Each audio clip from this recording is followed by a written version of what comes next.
I'm going to show you guys how to create the perfect pizza. This is my homemade dough.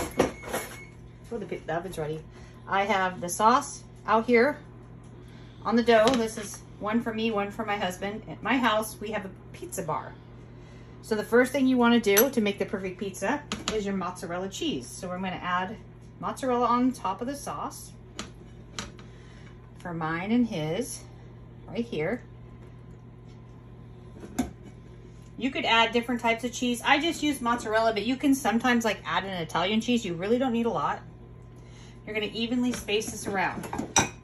I'm going to build my pizza because my husband likes spicier stuff than I do. So the first thing you're going to put on the bottom is the flat stuff. So here I'm going to put salami first.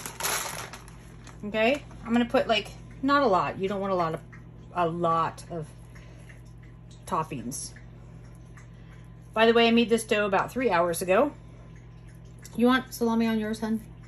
Sure. Okay, I'll put salami on yours. If I'm going to do that, I'll do yours too, because you don't want a lot. We're just gonna put like maybe 5 pieces on each pizza. I actually like these little pepperonis, so I'm gonna do that next.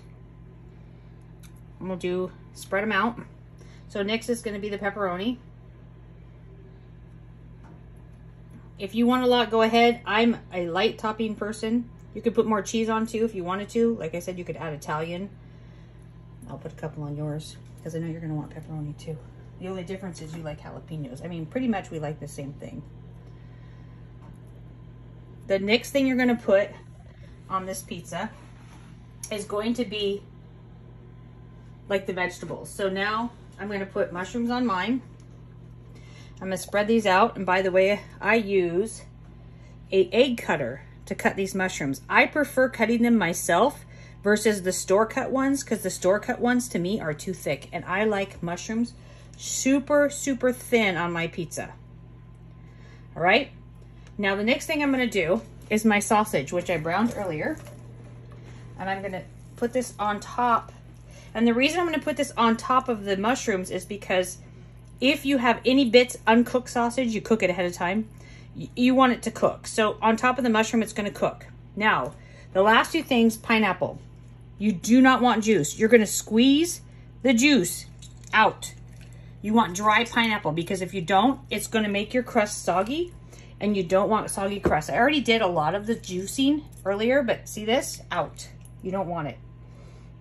Same with the olives. I'm going to put some olives on here like this. Spread them out. Make sure there's no juice. You don't want any extra moisture on your crust. I like thin crust. My husband's going to finish his off because he likes these jalapenos and I don't. And this is going to be the perfect little pizza. There you go.